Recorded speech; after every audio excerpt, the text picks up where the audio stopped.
हरे हम हरे हम हरे हम हरे हम हरे हम हरे हम हरे हम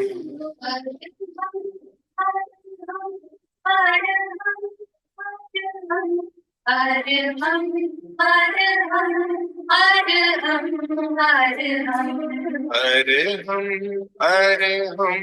हरे हम हरे हम हरे हम हरे हम हरे हम हरे हम ओम अरहं सुगुरु शरणं घनहरणं मरणं सहज हो मन जगे चेतन करे दर्शन स्वयं के हम बने यार हम बने यार हम बने यार हम बने यार हम। परम पावन परम आराध्य प्रातः स्मरणीय आचार्य श्री महाश्रमण जी के चरणों में सत सत नमन करते हुए हम आज का सत्र प्रारंभ कर रहे हैं।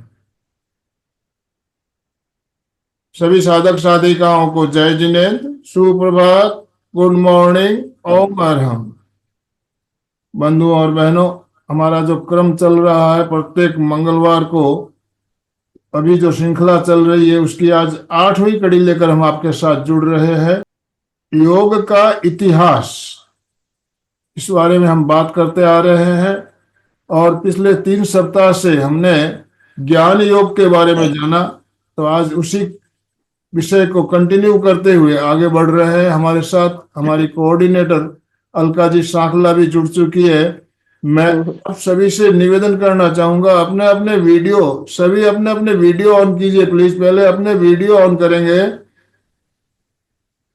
और अलका जी का स्वागत करेंगे। दोनों हाथ ऊपर करते हुए अलका जी का स्वागत कीजिए। अलका जी, आपका बहुत बहुत स्वागत, अभिनंदन। ज्यादा समय ना लेते हुए मैं आपसे निवेदन करना चाहूंगा, आप आज का सत्र प्रारंभ करें। Good morning, good morning, very very good morning.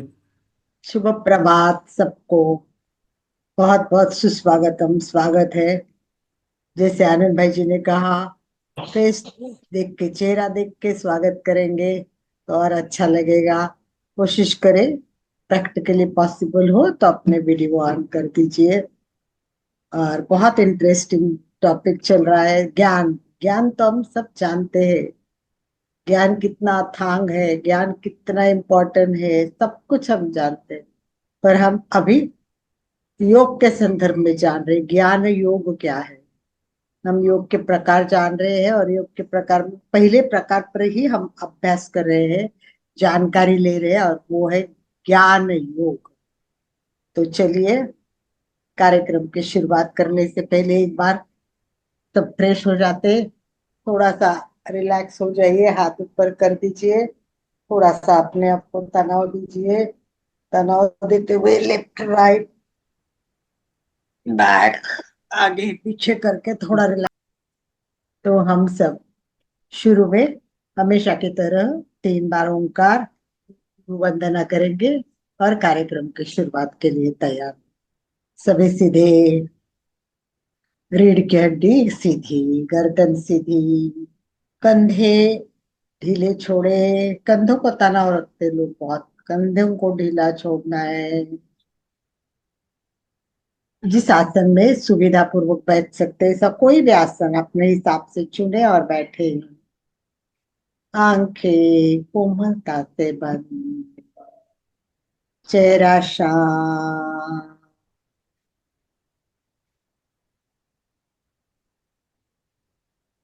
गहरी एकाग्रता, पूरी जागरूकता और तन्मयता के साथ 3 बार ओंकार के बदले अभी हम महाप्राण ध्वनि कर रहे हैं, और महाप्राण ध्वनि भी हम अलग अलग जगह कर रहे हैं। कभी हम आज्ञा चक्र पे कर रहे हैं, कभी ज्योति केंद्र पर कर रहे हैं, कभी ज्ञान केंद्र पर कर रहे हैं। तो हमारा आज का विषय है ज्ञान। तो ज्ञान के लिए ज्ञान तंतु सक्रिय होना बहुत जरूरी है। तो आज हम महाप्राण ध्वनि ज्ञान केंद्र पर चित्त को केंद्रित करते हुए करेंगे, और मन ही मन सोचेंगे, भावना भाएंगे कि मेरे ज्ञान तंतु सक्रिय हो रहे हैं, मेरे ज्ञान तंतु सक्रिय हो रहे हैं। तो इस प्रकार अगर हम महाप्राण ध्वनि करेंगे, तो मैंने कहा ना पहले दिन क्या, हृदय पर महाप्राण ध्वनि करेंगे तो आनंद की अनुभूति हो जाएगी। ज्योति केंद्र पर करते हैं तो शांति और आनंद की अनुभूति होती है। और अभी ज्ञान केंद्र, सबको पता है चोटी के पास में ज्ञान केंद्र है। तो अपने चित्त को, मन को ज्ञान केंद्र पर केंद्रित करें। लंबी श्वास भरे।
दोनों हाथ नमस्कार स्थिति में हृदय के पास स्थापित करें।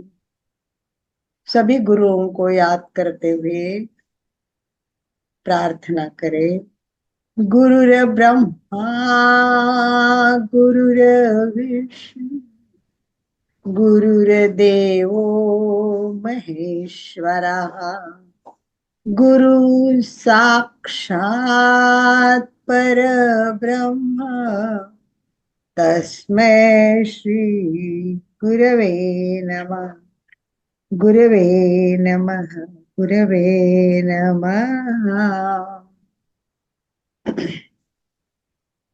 आपको पता है, हर समय मैं कोशिश यही करती हूँ कि योगा का ज्ञान जिसने दिया, ऐसे मेरे योग गुरु पूर्णिमा ताई और मंडलिक सर को याद करती हूँ। योग विद्याधाम नासिक को आंखों के सामने लाती हूँ, और आध्यात्मिक ज्ञान में जो तेरा पंथ मिला, और जो सारे गुरुदेव तुलसी महाप्रज्ञ और महाश्रमण जी के चरणों में कोटि कोटि वंदना करती हूँ कि जिन्होंने मेरे अंदर आध्यात्मिक भाव जगाए और मैं ज्ञान दे रहे। तो ये ज्ञान की प्रोसेस है, चालू है। कहाँ से शुरू हो गई है? बचपन से हम स्कूल में जाते, अभ्यास करते, पढ़ाई करते हैं और ज्ञान लेते हैं, कोई डिग्री प्राप्त करते हैं। तो ये इस प्रकार अपना ज्ञान तो होता ही है। लास्ट टाइम हमने दो बहुत सुंदर कहानियां सुनी, नचिकेता और रावण की। नचिकेता ने ये बताया कि ज्ञान प्राप्त करने के लिए क्या करना पड़ता है, कितना उसने छोटे से एज में यमराज से बात करना और उससे चर्चा करना और उससे ज्ञान लेना। कहाँ जाना है मुझे, मैं मरने के बाद क्या करूंगा, मैं कहाँ हूँगा। कुछ लोग कहते मरने के बाद सब खत्म, कुछ लोग कहते नहीं पुनर्जन्म होता है, आत्मा कभी मरती नहीं है। ये आत्मा है क्या? वही तो जानना है हमें। सही ज्ञान तो वही है कि आत्मा को जानना।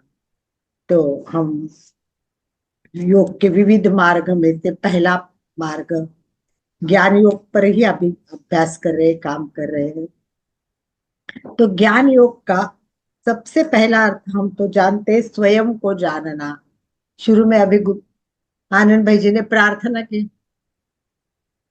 कितनी सुंदर प्रार्थना है।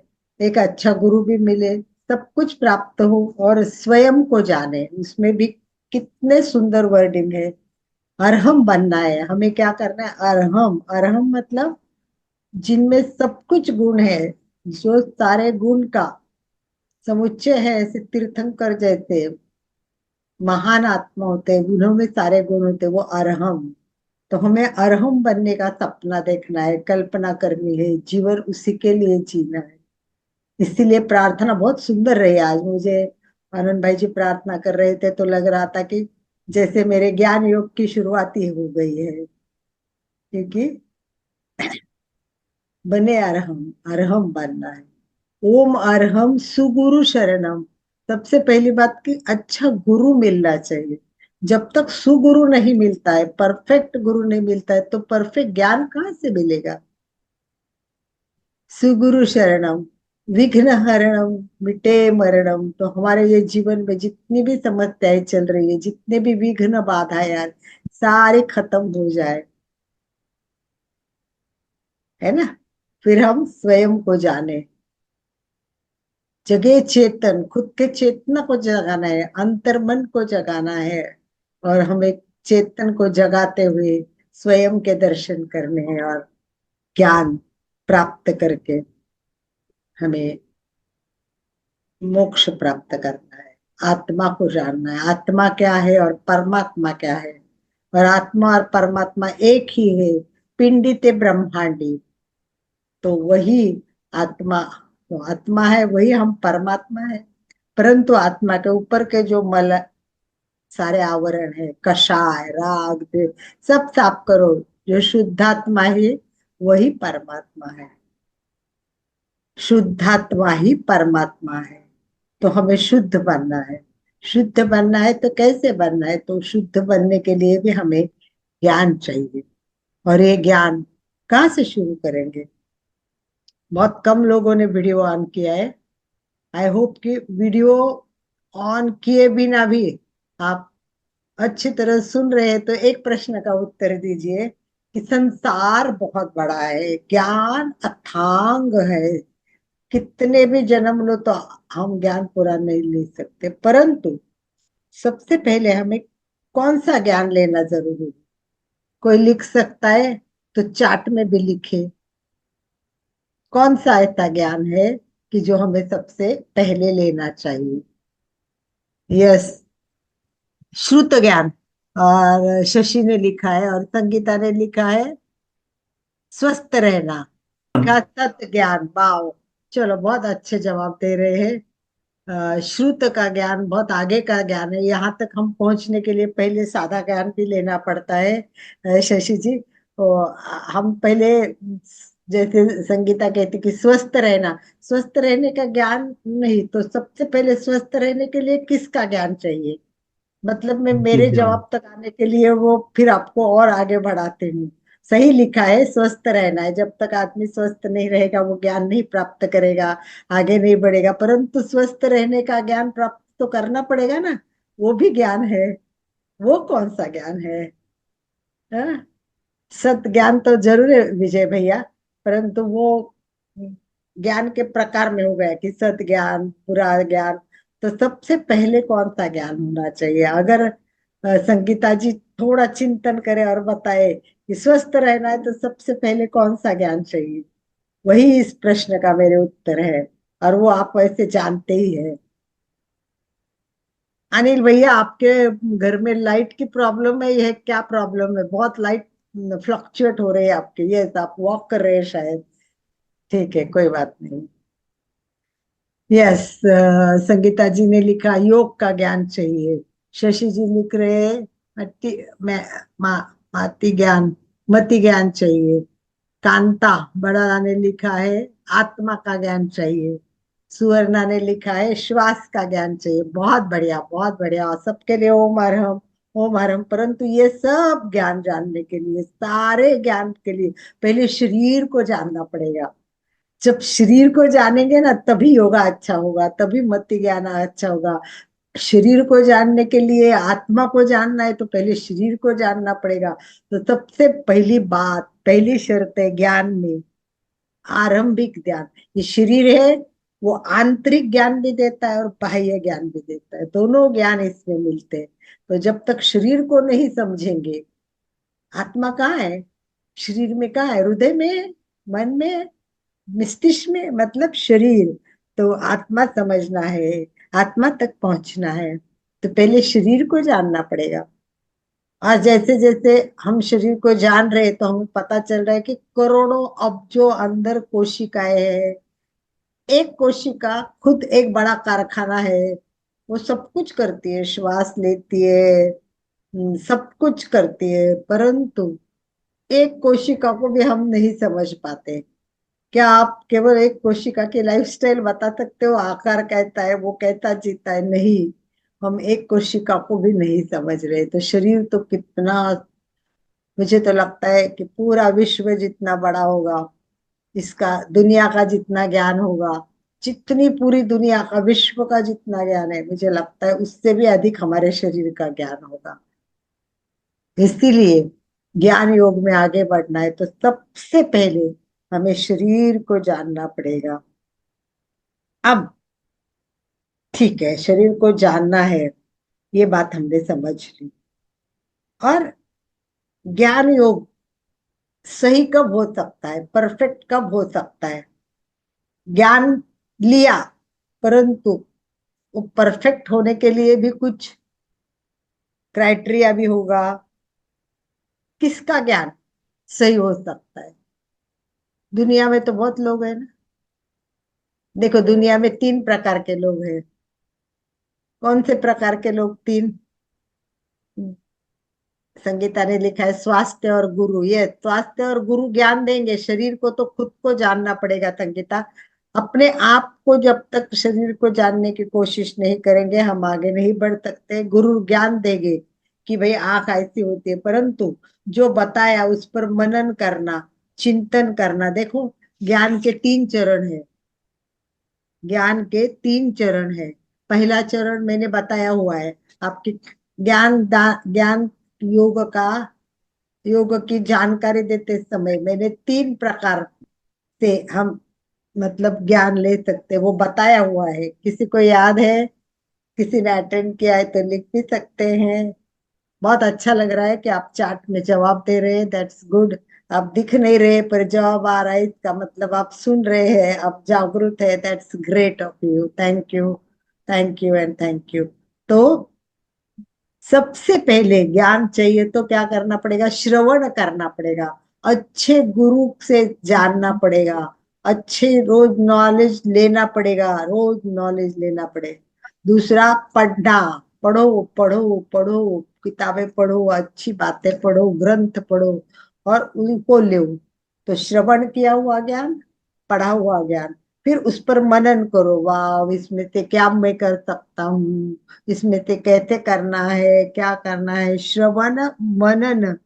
और तीसरा प्रकार जो है वो थोड़ा सा क्या बोलते हैं कि जो हम ज्ञान स्वीकार करते हैं कि ऐसा कहा कि स्वस्थ रहने के लिए रोज सुबह जल्दी उठना जरूरी है।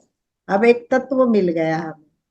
क्या मिल गया हमें? मार्गदर्शन मिल गया, एक निष्कर्ष मिल गया। अब हमको ये प्रयोग करना है कि जल्दी उठने से क्या होता है, फायदा होता है क्या, जल्दी उठना चाहिए क्या, लेट उठने से क्या होता है, ये सब प्रयोग करके जो निष्कर्ष हमारे तक पहुंचे हैं उसका अभ्यास करना पड़ेगा।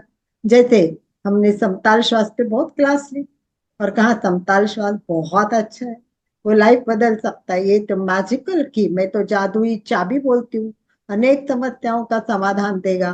तो आपको रोज समताल श्वास करना पड़ेगा, रोज उसका अभ्यास निरंतर करना पड़ेगा। और अभ्यास करके ये निष्कर्ष जो बताया है कि अनेक समस्याओं का समाधान देता है, क्या वो दे रहा है, ये भी तो देखना जरूरी है। तो जो निष्कर्ष, जो किताबों में पढ़ा है, जो श्रवण किया है, ऐसे जो सत्य तत्व मिले हैं, उस सत्य पर चिंतन करना, सतत उस पर कोई अपडेट्स लाना, नए नए ज्ञान में बदलाव करना। तो इस प्रकार श्रवण सबसे महत्वपूर्ण है। वो ग्रंथ हो, चाहे गुरु हो, ज्ञानी मित्र हो, जैसे यहाँ आ रहे हैं, all these are include in the श्रुत ज्ञान। करेक्ट, श्रुत ज्ञान में ये सब दिया हुआ है शशि, मैं जानती हूँ। ये सब वेदों में से लिया है, श्रुत में से लिया है।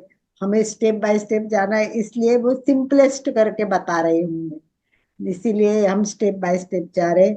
मनन करना मतलब मैंने बता, सतत चिंतन करना। और लास्ट जो शब्द है वो इसे है निधि ध्यासन, शब्द लिखा है यहाँ, निधि ध्यासन। इसका अर्थ है ध्यान। इस स्थिति में साधक को मनन चिंतन करना है और अपने निष्कर्ष तक पहुंचना है। ठीक है, तो ये बातें मैंने आपको ज्ञान के लिए बताई। 3-4 प्रकार से ज्ञान ले सकते हैं।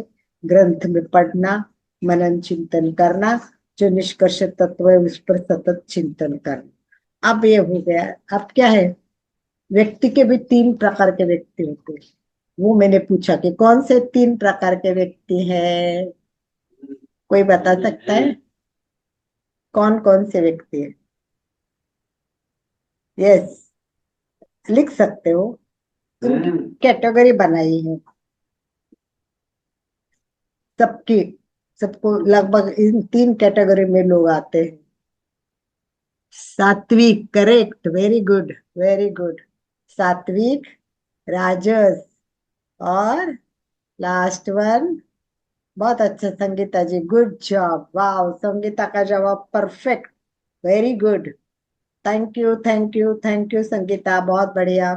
तो सबसे पहले सत्वगुण जिसमें होते हैं वो व्यक्ति है कि जो भगवान पर श्रद्धा करता है, उसका मन शांत होता है, वो गलती नहीं करता है, वो करेक्ट बातों को स्वीकार करने की कोशिश करता है।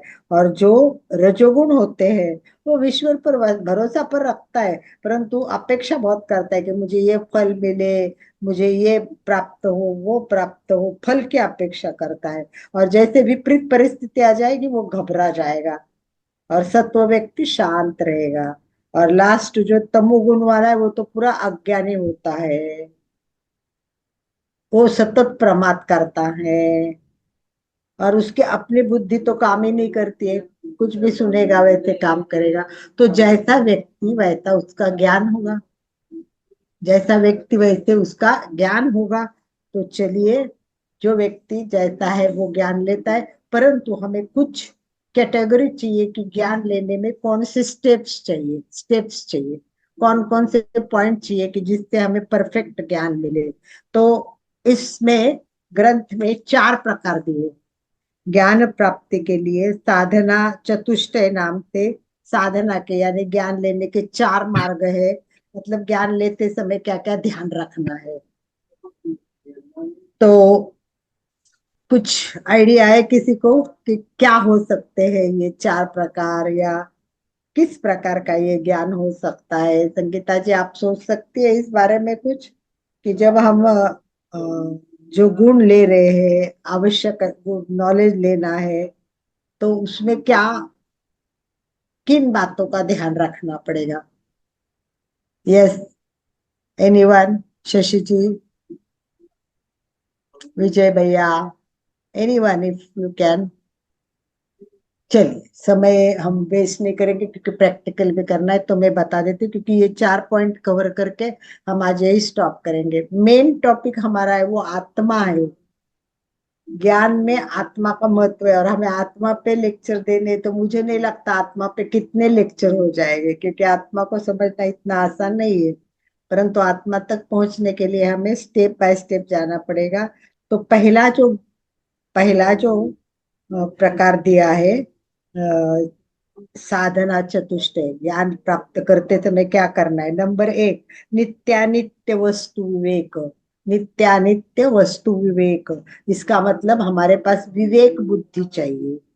वास्तविक और अवास्तविक क्या है, शाश्वत अशाश्वत क्या है, क्षणभंगुर क्या है, इन सबको जानना है। इन शॉर्ट, अच्छा क्या है और बुरा क्या है। ये अपने विवेक से समझना है और अच्छी बातें लेना है और बुरी बातें निकाल देना है। बस ये पहला पॉइंट है, विवेक। ज्ञान लेते समय भले मैंने बताया कि भाई चतुष्टयी है, साधना चतुष्टयी है, और आपने पढ़ा, आपको कहीं लगा कि नहीं साधना चतुष्टयी नहीं है, पांच भी है, पांचवा भी प्रकार है, तो आप मुझे बता भी सकते हो कि अलका जी आपने करेक्ट नहीं बताया। तो आपका विवेक, नॉलेज, श्रवण, मनन अपने ज्ञान को करेक्ट भी कर सकता है। इन शॉर्ट, अपना अंधकार दूर करना है, प्रकाश की ओर जाना है, शाश्वत क्या है समझना है और अशाश्वत से दूर रहना। दूसरा दूसरा प्रकार है, उसको ग्रंथ में लिखा है, इहा मूत्र फल भोग विराग। और सिंपल भाषा में समझना है तो वैराग्य प्राप्त करना, संसार की सारी वस्तुओं से वैराग्य प्राप्त करना, शरीर से भी वैराग्य प्राप्त करना। ये है हमारे कर्मों की चिंता नहीं करना है, हमें तो बस परलोक का चिंतन करना है। क्षण भर सुख, क्षण भर आनंद, इसमें हमें फंसना नहीं है। इसका मतलब क्या हुआ कि जो वस्तु है, सांसारिक वस्तु है, कोई भी है, ये जो वस्तु है, इनसे अनासक्ति रखना, इसमें इन्वॉल्व नहीं हो रहा। बस ठीक है, अच्छा है, कोई बात नहीं, पर मुझे चाहिए, मुझे इसमें इंटरेस्ट है, वाह मुझे बहुत अच्छा लगता है, इस प्रकार इसमें इन्वॉल्व नहीं होना है। ये दूसरा है, पहला विवेक, दूसरा वैराग्य, सब तरफ से वैराग्य होना चाहिए। तीसरा काफी बड़ा है, उसको षट संपत्ति कहा है, षट संपत्ति। उसका नाम है शम आदि षटक संपत्ति। ये 6 प्रकार है इसमें। एक एक प्रकार के मैं खाली नाम बताती हूँ क्योंकि अपने को एक्सप्लेन करने में टाइम नहीं। पहला शम मतलब शांति चाहिए, मन में निरंतर विचार करना नहीं है, इंद्रियों का वासनाओं में अनासक्त दूर रहना है और मन में शांति प्राप्त करना है। दूसरा है दम, यानी आत्मनियंत्रण। आत्मनियंत्रण में क्या करना है, ये ज्ञानेंद्रिय है और कर्मेंद्रिय, 5 ज्ञानेंद्रिय 5 कर्मेंद्रिय, ये सब मांगते रहेंगे, मानते रहेंगे, परंतु इसके ऊपर नियंत्रण करना। 5 कर्मेंद्रिय 5 ज्ञानेंद्रिय जो कुछ बताते रहेंगे, अनेक विषय होंगे, उन सबको वासना से पृथक करना, उसमें आत्मनियंत्रण करना। तीसरा उपरति, उपरति यानी अनासक्ति। मस्तिष्क को सभी संसार की वस्तु प्रभावित करते हैं, परंतु हमें क्या करना है, अनासक्ति का भाव निर्माण करना है। चौथा तितिक्षा यानी धैर्य।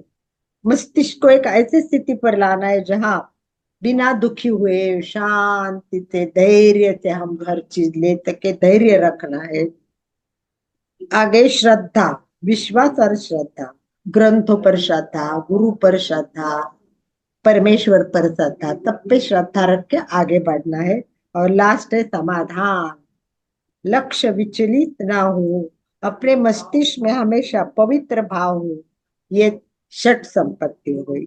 षट संपत्ति में शम यानी शांति, दम यानी आत्मनियंत्रण, उपरति यानी अनासक्ति, तितिक्षा यानी धैर्य, श्रद्धा यानी विश्वास और आस्था, और लास्ट समाधान। तो ये 6 प्रकार के अगर हम अपने जीवन में आ जाते हैं तो हम अच्छा ज्ञान प्राप्त करते हैं, आत्मनियंत्रण कर सकते हैं, आगे बढ़ सकते हैं। और चौथा मैंने बोला ना, साधना चतुष्टय, साधना के 4 प्रकार है ज्ञान लेने के। पहला प्रकार में विवेक होना चाहिए, वैराग्य होना चाहिए। तीसरा ये षट संपत्ति का उपयोग करना चाहिए। और चौथा मुमुक्षत्व, मुमुक्षत्व यानी मुमुक्षत्व क्या होता है, मुक्ति की अभिलाषा, सतत विचार करने के मुझे मोक्ष चाहिए, बस मुझे सारे बंधनों से मुक्त होना है। बस यही एक तीव्र भाव अंदर से होना चाहिए, सतत एक ही विचार, मैं कब मुक्त हो जाऊं, मुझे कब मोक्ष मिलेगा, इन बंधनों में मैं अटका हूं, मेरी अहम भावना कब जाएगी, मेरी अविद्या कब खत्म होगी, मुझे ज्ञान कब प्राप्त होगा। और कब मैं, मुझे याद है मेरे परिवार में, पूरे परिवार में संथारे की सिस्टम है, मतलब परंपरा चल रही है। जैसे मेरे सासू जी थे, तो मेरे दादे सासू, नाने सासू, ऐसे बहुत सारे परिवार के लोग हैं, बहुत सारे, लिस्ट तो बहुत लंबी है। तो ऐसे सबने संथारा लिया हुआ है। तो मेरे सासू जी, मैं शादी होकर आई तब कई बार उनको देखती, तो उनके दिमाग में एक ही बात थी, मुझे संथारा कब आएगा, मुझे संथारा कब आएगा। बस दिमाग में एक ही बात, मुझे ऐसे नहीं मरना है, संथारा लेके मरना है। दिमाग में एक ही बात फिरती थी। मेरे ननन जी, सगे ननन जी, साध्वी जी, वो उनको पूछते थे, महाराज मुझे संथारा कब आएगा। महाराज बोलते थे योग है तब आएगा। तो जो दिमाग में उनका था, संथारा संथारा, और इतना सुंदर संथारा, बैठे बैठे लिया, विदाउट बीमारी, बैठे बैठे शांत अच्छे जीवन में उन्होंने संतारा लिया। वैसे हमारे दिमाग में भी एक ही बात चाहिए, कब मोक्ष मिलेगा, कब सारे बंधन टूटेंगे, कब मैं ये सब संसार से विरक्त हो जाऊंगी, कब अनासक्ति आएगी। हमारा परिग्रह ही नहीं छूटता, मेरा खुद का भी नहीं छूट रहा है परिग्रह।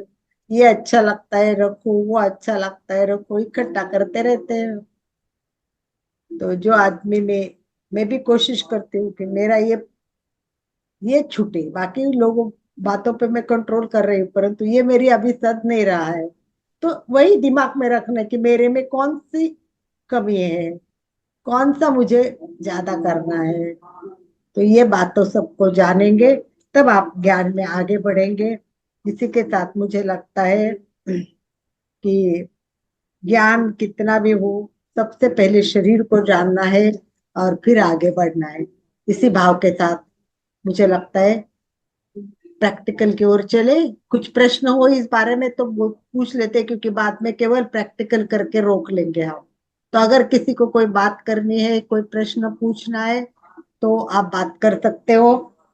हमें तो आगे बढ़ना है और आत्मा की ओर जाना है। बहुत इंटरेस्टिंग है आत्मा का टॉपिक, तो मुझे पता है आप सबको भी इंटरेस्ट होगा। तो उसके लिए थोड़ा डेप्थ में जाना पड़ेगा हमें। और लास्ट टाइम मैंने ये भी बताया था कि एक उदाहरण दिया था, मैंने रथ का उदाहरण दिया था कि शरीर एक रथ है। भगवत गीता में बताया हुआ है, उसका सारथी कौन है उसका, वो भी हम डिटेल में बाद में जानेंगे।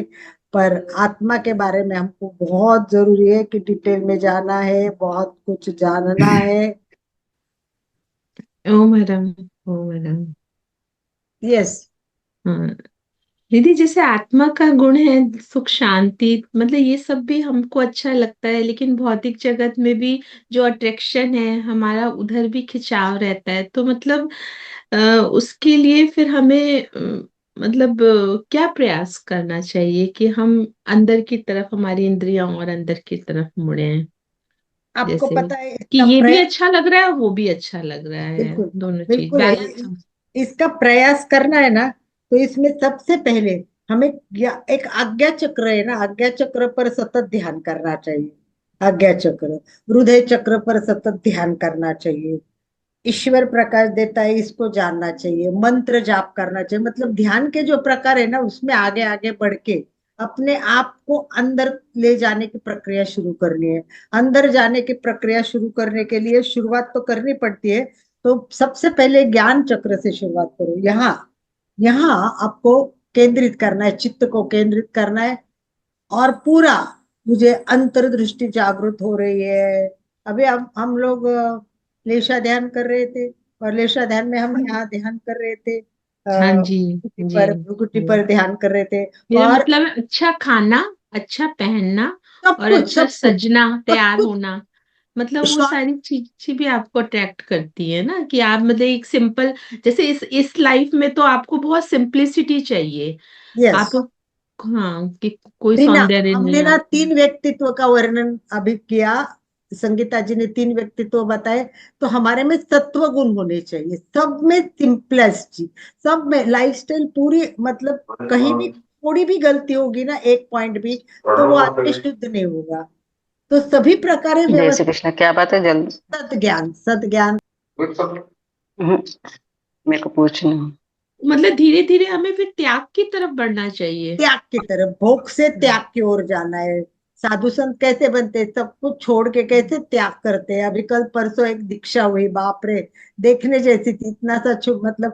और आश्चर्य था, दीक्षा चल रही थी जी और एक छोटी सी लड़की, 8 साल की लड़की आई, बोली मुझे भी मुमुक्षु बनना है। 8 साल की लड़की आके इतना पूरी भरे 10-15 हजार लोगों के सामने आके बोल रही है कि मुझे त्याग करना है सब। मतलब इस आसान नहीं होता है ये, इतना बोलना भी इतने सामने। वो होगी आगे नहीं होगी वो बात अलग है, परंतु अंदर से वो भाव जगना जी सबसे बड़ी बिल्कुल, चीज जी है। जी बिल्कुल सही जी। अलका जी। इसके लिए मैं वैराग्य, वैराग्य वैराग्य, शब्द अभी आपने कहा, वैराग्य और मुमुक्षु, ये दो शब्द जो है बहुत ही ध्यान देने लोग शब्द है। मुमुक्षु आपने जो बताया, मुमुक्षु का अर्थ बहुत सुंदर तरीके से आपने उसकी से बताया।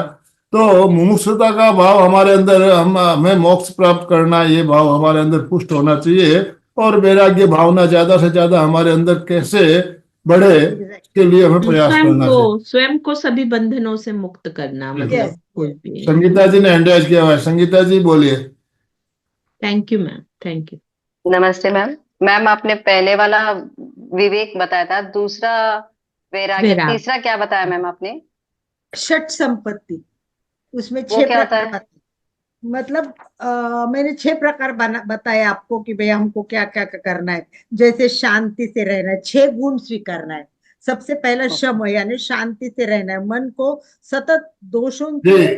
पहला शम यानी शांति से रहना। दूसरा दम यानी आत्मनियंत्रण करना, कुछ चीजों का दमन कर देना, बुरा है उसको छोड़ देना है, और वो अपने 5 कर्मेंद्रिय और 5 ज्ञानेंद्रिय कुछ ना कुछ देते रहेंगे, उसमें से सही क्या है वो आत्मनियंत्रण करना।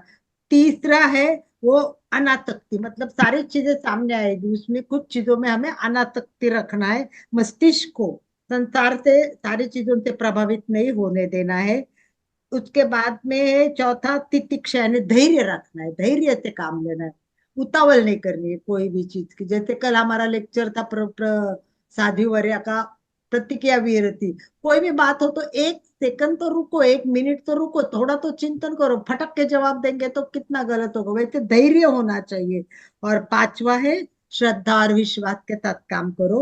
और छठा है समाधान, वो समाधान। समाधान से रहो, समाधान चाहिए अपने को, मस्तिष्क को हमेशा पवित्र केंद्र पर चिंतन करना। ये 6 प्रकार है। और चौथा है वो मुमुक्षुत्व है। ठीक है, जी। यस। विवेक मैम वैराग्य समाधान शक्ति। मीन्स, यस, समाधान मीन्स क्या? समाधान सेटिस माने क्या? समाधान मतलब लक्ष्य से विचलित नहीं होना है। एक दिमाग ओके। में एक ही बात रखनी है, मस्तिष्क को हमेशा अंदर से केंद्रित करना है कि जो मिल रहा है ना, मैं अच्छी चीज ले रहा है, और जो अच्छे वही मेरी चीज है, दूसरी मेरी नहीं है। तो अपने में समाधान, ऐसे नहीं कि वो नहीं मिली तो फिर उसके बारे में थोड़ा ठीक है, संतुष्ट आत्मनियंत्रण, रहना, संतुष्ट संतुष्ट रहना रहना चाहिए। सबसे बड़ी ओके, बात। Yes. Thank you yes so much. Reena ji, बहुत बढ़िया, यस बहुत रीना, बढ़िया तरीके से आपने बहुत बढ़िया, विश्लेषण किया। Thank you so Reena ji, much. Reena ji कुछ कहना है आपको? यस नहीं, रीना। आपने आपने तो काफी कुछ बता ही दिया है दीदी, कि अपनी कर्मेंद्रियों पे हमें, मतलब उनसे अनासक्ति नहीं रखनी है हमें। और एग्जैक्ट, इंद्रियां जो हमारी 5 सेंस ऑर्गन होते हैं ना, हाथ, ये आंखें, कान हमारी, इस तरह 5, तो जो हमें संसार में दिख रहा है, अपनी इंद्रियों पे हमें कंट्रोल करना होता है। तो वो जो पहला एग्जैक्ट, होता है सठ संपत्ति हमारा, आत्मनियंत्रण, मतलब हमें अपने ऊपर आत्मनियंत्रण करना है। और समाधान जो लास्ट वाला है, उसमें ये है कि आपका जो लक्ष्य है वो ब्रह्म को पाना। तो आप हमेशा आपका लक्ष्य की तरफ ही ध्यान रखना चाहिए, जो बाहर सारी चीजें हैं उधर हटा करके अपना ज्ञानेंद्रियों और कर्मेंद्रियों पे आपको, उस पे विजय प्राप्त करनी है। एग्जैक्टली, एग्जैक्टली रीना ने अच्छा और एक्सप्लेन किया, good job, thank you, welcome Om welcome Arham, most. Om Arham, Umar, Om बहुत अरहम। ओम बहुत अरहम। अच्छी चर्चा हुई। देखो ऐसा है कि हम बात करते हैं तभी चर्चा होती है, और तभी थोड़ा भी ज्ञान बढ़ता है। तो हमें ज्ञान की तरफ बढ़ना है। अब हम एमपी के और कल्याणम में जोड़ के बहुत साल हो गए हैं, और अभी क्या है कि हमको एकदम परफेक्ट ट्रैक पे जाना है, अब ट्रैक पे जाना है। अब हम ट्रैक पे आ गए हैं कि हमें आत्मा को जानना है बस। अब आत्मा का लेक्चर कब शुरू होगा मुझे पता नहीं, क्योंकि आत्मा का इतना वास्ट टॉपिक है और इसका इतना जबरदस्त डिस्कशन करना पड़ेगा। तो हम आत्मा को बाद में लेंगे। एक्चुअली ज्ञान योग में ही आत्मा है और आत्मा की चर्चा है, परंतु आत्मा की चर्चा शुरू करेंगे तो 1 साल लग जाएगा मुझे लगता है। इसलिए हम पहले क्या करेंगे, योग के सारे प्रकार जो है, भक्ति योग, कर्म योग, ये सब पहले जान लेंगे, उसकी जानकारी लेंगे, सारे प्रकार खत्म हो जाएंगे। उसके बाद उसका नेक्स्ट हमारा लास्ट टॉपिक रहेगा वो आत्मा रहेगा। ठीक है? ये यस। तो अभी प्रैक्टिकल की ओर चले। चले प्रैक्टिकल की ओर। और कोई किसी को पूछना है तो देख लीजिए, प्रश्न है तो कोई पूछ सकते हैं, चिंतन कीजिए। या कैसे लगा विजय भैया, आपको कैसे लगा? बस अभी आपका भैया बार बार। अनम्यूट कीजिए अपने आप को। शशि जी अनम्यूट कीजिए अपने आप को। बोलिए विजय भैया, बोलिए। बहुत बहुत अच्छा लगा। और इतनी जानकारी, इतनी गूढ़ रहस्य आपने समझा है कि वाकई मतलब मुझे लग रहा है कि बहुत अच्छा ज्ञान है आपको और परफेक्टनेस है आपके में हर चीज की। और इतनी जानकारी इतनी डिटेल्स के अंदर हर जगह पे नहीं मिल पाती है। तो मैं आजकल कोशिश करता हूँ रेगुलर ये जो है अपना प्रोग्राम अटेंड करूँ। सुबह 5:30 के भी अटेंड करता हूँ, 6:30 का भी करता हूँ। और बहुत अच्छा लाभान्वित हो रहा हूँ कहाँ इस। से हो विजय भैया, कहाँ से हो विजय भैया, मैं कहाँ से? अजमेर राजस्थान से हूँ अजमेर? मैडम। जी जी जी, अच्छा। अजमेर राजस्थान से। जी जी वाह, जी जी। चलो बढ़िया बढ़िया। हाँ, शशि जी। Very good. हाँ जी, जय जिनेन्द्र जी।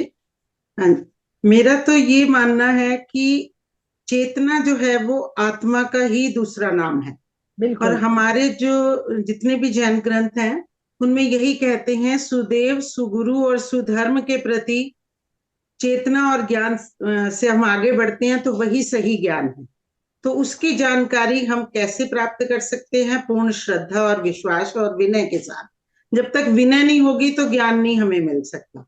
ये हम बिल्कुल। पहले ही बात कर चुके हैं। क्या प्रैक्टिकल के लिए तैयार सभी? सीधे बैठे सारे, जिस आसन में बैठे बस सुविधा पूर्वक बैठे। आसन में बैठ सकते हैं, पद्मासन या वज्रासन, सुखासन, जिस आसन में बैठ सकते बैठे। आजकल मुझे सिद्धासन बहुत अच्छा लगता है, क्योंकि सिद्धासन में बैठना इजी है, मुझे ऐसा लगता है, और हम आराम से बैठ सकते हैं। परंतु सिद्धासन के फायदे बहुत ज्यादा दिखा है, क्योंकि मेरे लिए क्या होता है, वज्रासन में बैठना भी थोड़ा मुश्किल है और पद्मासन भी नहीं लगता है, और फिर सहज आसन में बैठना भी मुझे इतना मजा नहीं आ रहा था। तो कोशिश करते करते पता नहीं कैसे एक दिन अच्छा लगा कि जैसे मतलब अभी पूरा सिद्धासन में मैं डिटेल नहीं जाऊंगी, परंतु हमारी एड़ी होती है वो जननेंद्रिय के नीचे आ जाएगी, मूलाधार के नीचे ऐसे इस तरह आती है, और उसके एड़ी के ऊपर दूसरी एड़ी आ जाती है। और हमारा पैर, अपन सिद्धासन के बारे में नेक्स्ट टाइम थोड़ी चर्चा करेंगे ज्ञान के रूप में। और सिद्धासन में बैठते हैं ना, तो सिद्धासन के बहुत ज्यादा लाभ दिए हुए हैं।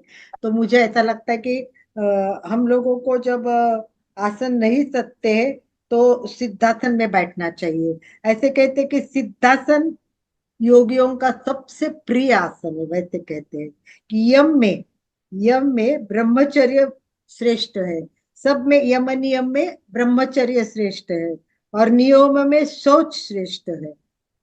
यम नियम होते हैं उसमें सबसे श्रेष्ठ नंबर 1 यम में माना है वो ब्रह्मचर्य माना है, और नियम में सब माना है शौच सबसे श्रेष्ठ है।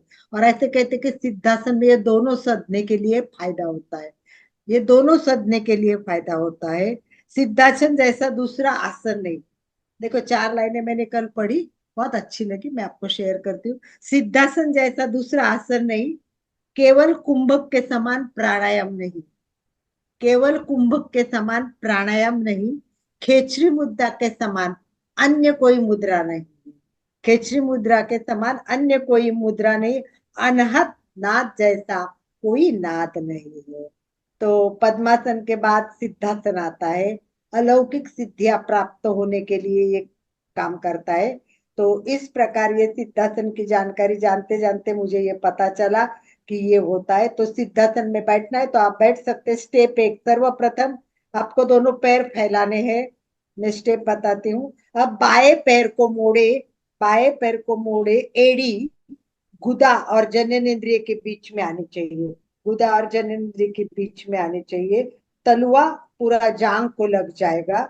स्टेप 3, अब दाहिने पैर को मोड़े, उसकी एड़ी लिंग के ऊपर बिल्कुल हड्डी पर अच्छी तरह जमा दीजिए। तलवा और पैर जैसे सटे रहे, हाथ एक दूसरे के समान। आप किसी में भी रख सकते हो, वीतराग मुद्रा अथवा। ठीक है, रीढ़ की हड्डी सीधी, आंखें कोमलता से बंद, चेहरा शांत।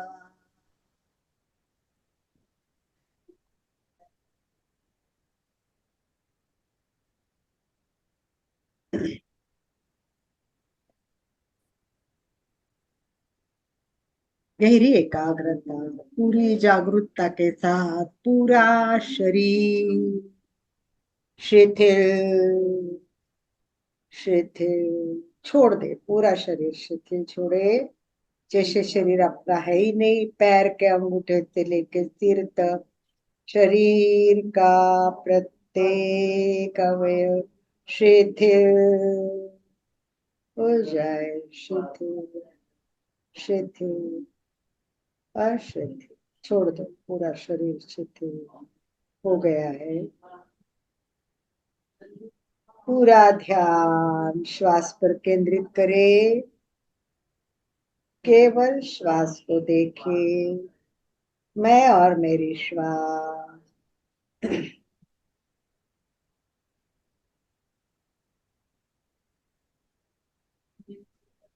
प्राणायाम से अंदर की शुद्धि होती है। प्राणायाम तक पहुंचने के लिए नाड़ियों की शुद्धि करना जरूरी है। इसीलिए प्राणायाम के पूर्व ग्रंथों में शुद्धि क्रिया के रूप में, हमारे नाड़ियों की सफाई के रूप में तीन चार जो प्राणायाम बताए। एक तो है बेसिक प्राणायाम। बेसिक प्राणायाम है वो अनुलोम विलोम है, वो सिंपल है और वो स्टार्ट करने से शुद्धि क्रिया शुरू हो जाती है। दूसरा नाड़ी शुद्धि है। नाड़ी शुद्धि को प्राणायाम का राजा माना जाता है, क्योंकि नाड़ी शुद्धि से हमारे अंदर की 72,000 नाड़ियों पर अगर ज्यादा प्रभाव नहीं कर पाए तो हमारे 3 नाड़ियां तो जरूर शुद्ध होती है। और मैंने आपको एक बार बताया भी था, आपको याद हो तो, कि हम इधर से श्वास लेते, उधर से श्वास, उधर से लेते अनुलोम में, इधर से छोड़ते। तो इसको हमको याद करना है, किसी को याद हो तो। जैसे हम बिलोना करते हैं, हिलाते हैं, बहुत सारा दही हिलाते हैं, तो उसमें भी हम एक हाथ आगे लेते, एक पीछे, एक आगे एक पीछे। बिल्कुल वैसे ही श्वास लेना है, छोड़ना है, श्वास लेना है, छोड़ना है। वो प्रक्रिया वैसे ही चलती है। और जैसे बिलोने से हमें मक्खन मिलता है, वैसे हम अगर अनुलोम विलोम व्यवस्थित इस तरह करते रहेंगे तो शुद्धि हो जाएगी। अंदर हमारे जो प्यूरिटी है वो बाहर आ जाएगी। तो इसलिए अनुलोम विलोम, नाड़ी शुद्धि, और तीसरा प्रकार है वो कपाल भाती। ये 3 शुद्धि क्रिया करके ही प्राणायाम करना चाहिए। तो कम से कम चलिए आज हम सारे के तीनों के भी प्रयोग करेंगे। हमारे पास टाइम है तो हम थोड़ा अनुलोम विलोम करेंगे, उसके बाद नाड़ी शुद्धि करेंगे और उसके बाद कपाल भाती करेंगे। ठीक है, 3 बेसिक चीजें क्लियरिटी के लिए। अनुलोम विलोम के लिए हाथ की मुद्रा, प्रणव मुद्रा के साथ अंगूठा राइट नाक पे रखे और लेफ्ट नाक से श्वास भरे, बस छोड़े, श्वास भरे, लेफ्ट से छोड़े, लेफ्ट से भरे, राइट से छोड़े। कोई सूचना नहीं मिलेगी, सभी कर सकते हैं अपने आप। जितना लंबा होता है लंबा ले और छोड़े और करे। 5 बार प्रयोग करें, उसके बाद स्टॉप करेंगे।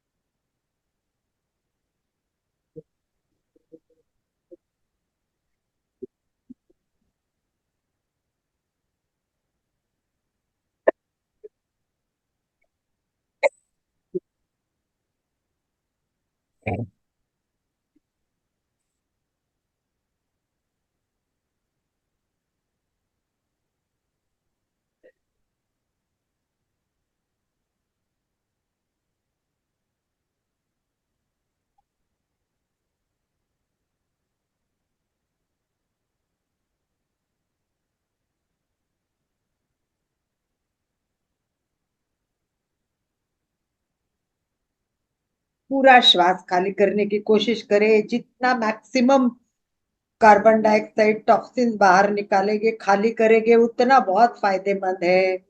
और जितना अधिक लंबा श्वास लेंगे, तब आपको बहुत ऑक्सीजन का मैक्सिमम अंदर जाने का प्रयास हो जाएगा, तो ऑक्सीजन बहुत मिलेगा।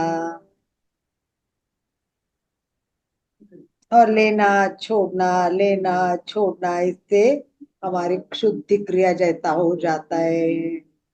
अब जो आवर्तन चल रहा है उसका पूरा करें, और उसके बाद हम करेंगे नाड़ी शुद्धि प्राणायाम। आपको समझा दिया है मैंने, बहुत अच्छी क्लास रही हमारी। अनुलोम विलोम और नाड़ी शुद्धि में क्या फर्क है? अनुलोम विलोम सुपर फास्ट चलती है, जाती है, ऊपर नीचे, नीचे से ऊपर, रुकती नहीं है। और नाड़ी शुद्धि यानी हमें श्वास को रोकना है, कुंभक करना है। फिर प्रणव मुद्रा, राइट बंद, लेफ्ट से श्वास भरें, बंद करें। जितनी देर सहजता से रोक सकते रोके, राइट से छोड़े, फिर बंद करें। कुंभक, अंतः कुंभक और बाह्य कुंभक, दोनों कुंभक अपनी मर्यादा अनुसार करें।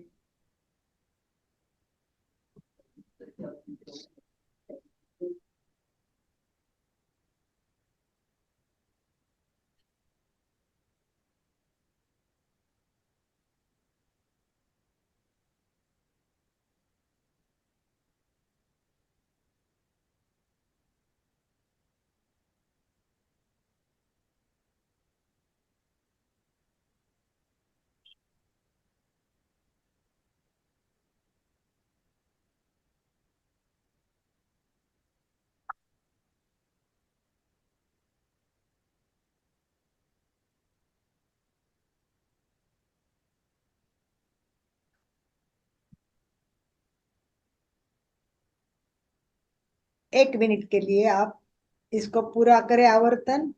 इसी के आगे की आवृत्ति हम करेंगे, वो हम त्रिबंध बांध के कोशिश करेंगे।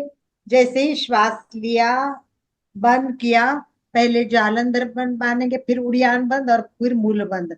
जिनको प्रैक्टिकली पॉसिबल है वो ये बांध के भी कर सकेंगे, तो फायदा होगा, ज्यादा फायदा होता है।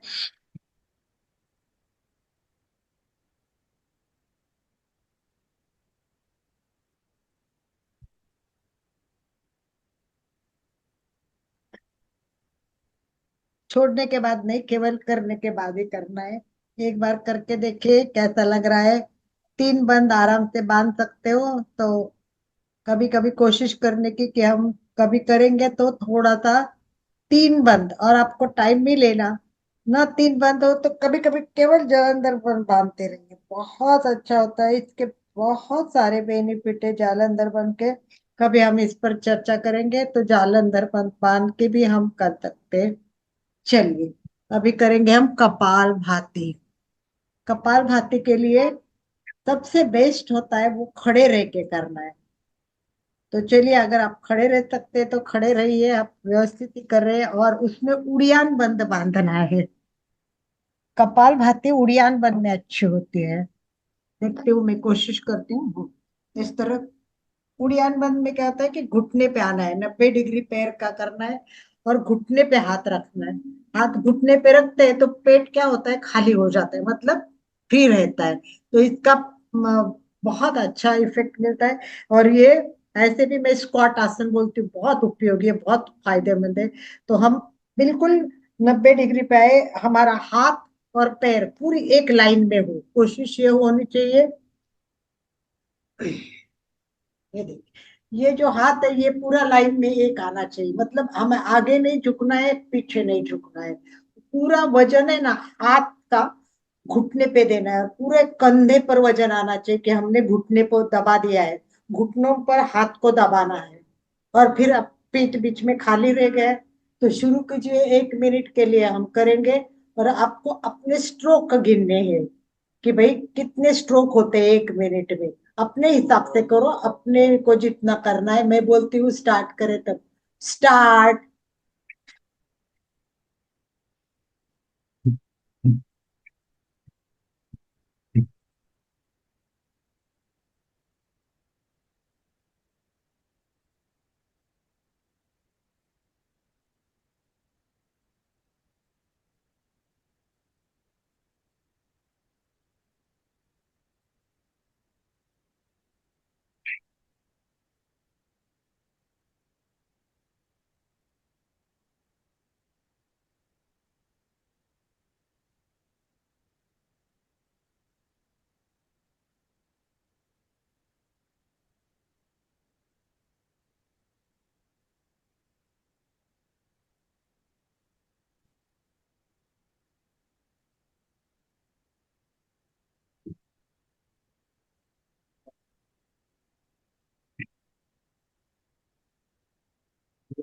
stop कर दीजिए आराम से और बैठ जाइए। हम डिस्कस करेंगे और बैठ के भी एक बार करेंगे। आराम से बैठे, क्योंकि खड़े रह के आदत नहीं होती है तो कभी कभी उससे थकान भी आ जाती है। तो बताइए कितनी बार हो गए? रीना, संगीता, आपके कितने स्ट्रोक हुए?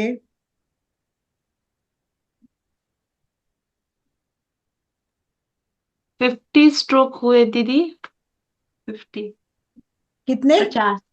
50 हो गए, अच्छा। उसके कितने राउंड? 3 राउंड। नहीं, राउंड नहीं, मैं बताती हूँ एक बार। संगीता, आपके कितने हुए?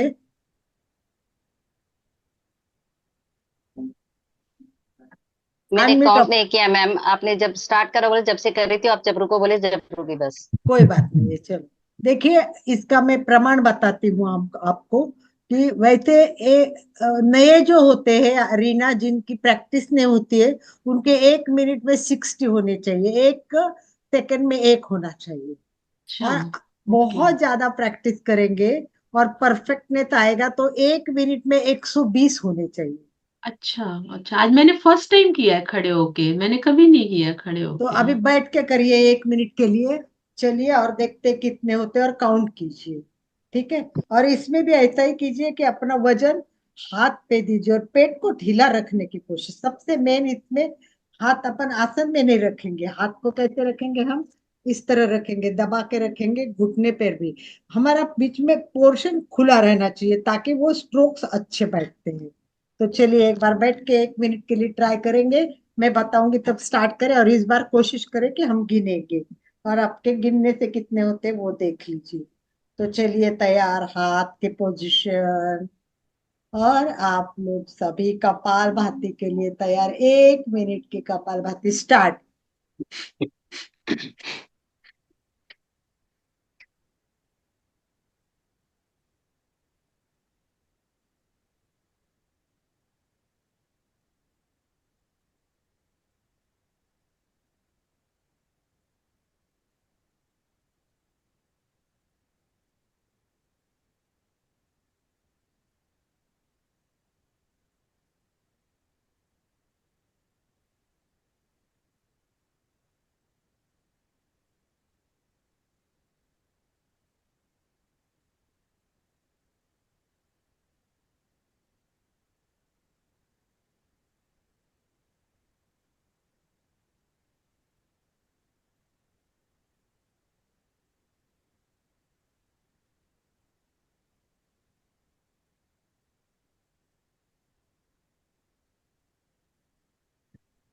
स्टॉप कर दीजिए। यस। अब कितने हुए? हाँ, हो गए दीदी। 60 हो 100, गए। मेरे सेकेंड? 100 के 100 हो गए दीदी। 100, गुड जॉब। अच्छा, प्रीना 60 हो गए क्या आपके? जी। अच्छा, आपने काउंट किए? शशि, सुवर्णा, विजय भैया? अच्छा, सबको अनम्यूट का ऑप्शन दे दीजिए यस, एक बार। शशि जी बोलिए। अनम्यूट कीजिए अपने आप को, शशि। 80। 80, good good. विजय विजय भैया? भैया, विजय कितने भैया हुए? अनम्यूट कीजिए अपने आप को। 62, 62। 62, गुड गुड, वेरी गुड, बहुत अच्छा। और सुवर्णा जी? ठीक है, कोई खास बात नहीं। हाँ। 102। गुड, बहुत बढ़िया बहुत बढ़िया। चलिए अभी समापन की ओर चलते। ध्यान रखना है, प्रैक्टिस करनी है। मेन, पेट अंदर कितना जाता है। ग्रंथों में लिखा है पेट पीठ को लगना चाहिए, इतना तो होता नहीं पर मैक्सिमम पेट। और दूसरा, श्वास को काउंट देखना है, ऐसा हाथ रखना है, वो जितना दूर तक जाए वो ज्यादा इंपॉर्टेंट।